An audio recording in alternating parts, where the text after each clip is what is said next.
In Table Mountain of California in the United States and other mountains of the Sierra Nevada, hundreds of artifacts were found in mines in the 19th century, that is, artificial artifacts in ancient strata tens of millions of years old. In the mid-19th century, miners discovered hundreds of man-made stone artifacts as well as human skeletons in mountain tunnels in the Sierra Nevada, California, while mining for gold. These bones and artifacts have been found in geological layers dating back approximately 33 to 55 million years. These findings were reported to the scientific world by Dr. Jasiah Whitney, Chief Geologist of California, in his book, The Sierra Nevada Gold Mines in California, published by Peabody Museum of Harvard University in 1880. However, none of the establishment scientists paid much attention to his book, since the dating contradicts all their theories about the origin and origins of man. Gold hunters flocked to California when gold was found in ancient riverbeds in the Sierra Nevada mountains in 1849. That's the gold rush, as we know. While some chose the easier way to mine gold by panning the sand, others began digging mines into the mountainsides, making long tunnels through the mountains. So they began to find various objects which seemed to be embedded in ancient rock. Occasionally they encountered human skeletons, but there were far fewer skeletons than these objects, of which there were hundreds. Dr. Jasiah Whitney learned of these finds through hearsay, dismissed many objects found in surface sediments or during construction as dubious, as it was impossible to accurately confirm their age. But those objects found in deeper tunnels could be dated with great precision. Whitney estimated that the strata in which they were found date back at least to the English Pliocene, which gives an age of 5.3 to 2.5 million years. This is already too strange to find man-made tools in America from that time. But later, geologists concluded that many layers from Whitney's belonged to the Eocene epoch, which gives a dating of 55 to 33 million years ago. Eocene is a geological era about 56 to 33.9 million years ago. The name locane comes from the ancient Greek eos, meaning dawn. Many of the tunnels Whitney visited were located on what is called Stern Mountain, which is located in Tuolumne County, California.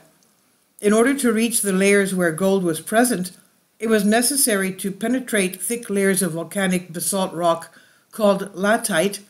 This latite cap has been dated by geologists to the Eocene era, and many of the mining tunnels which are where the artifacts were found were hundreds of feet below the cap, meaning the actual dating of the artifacts may be even older.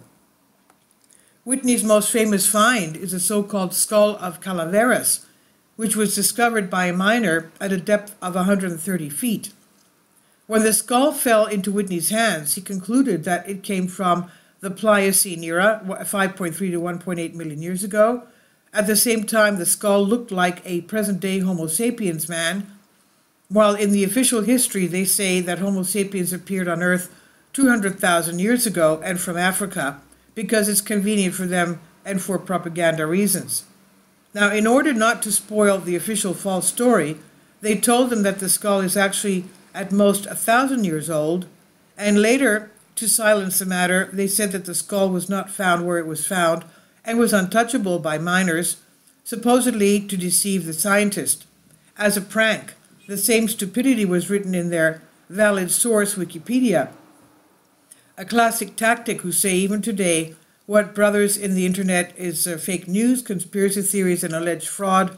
Only what they say is correct.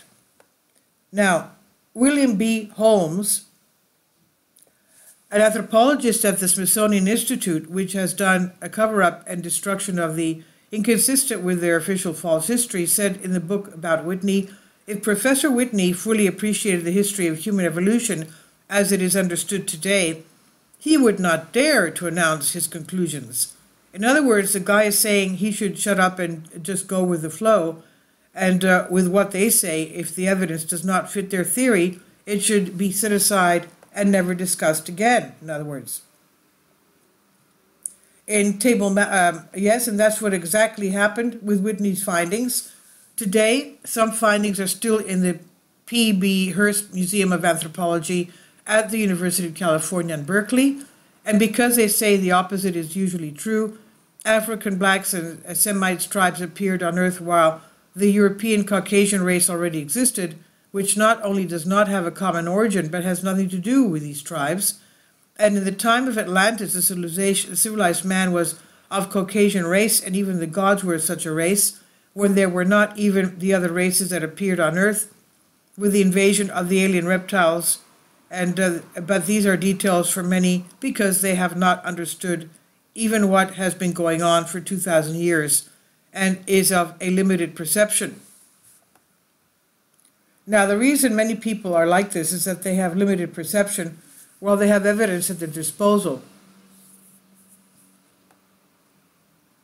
A simple example is Austria-Hungary, 1867 to 1918, which became Austria, Bosnia, Herzegovina, Croatia, Czech Republic, Hungary, Italy, Montenegro, Poland, Romania, Serbia, Slovenia, Ukraine. If you go even further back to the Roman Empire, everyone in Europe was a common genus that they have from the known circles is so great that they don't even understand the self-evident, even in simple things. Okay, so this is very interesting, what was found. Obviously, we don't have enough information concerning the archaeology of America, unfortunately. A lot of the American universities have wonderful archaeologists, professors, and archaeological digging teams, and they're all sent outside of the United States to the Holy Land, biblical lands, various other areas, Egypt, Israel, but never enough doing digs in, unfortunately, United States or North America. Please leave your comments, and thank you for your support. I've translated this for a Greek article. Thank you.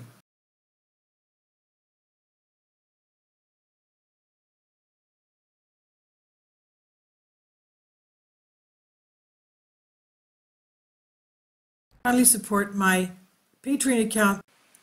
The daily posts are 5 videos daily, and they are totally different from what I have on my YouTube channel.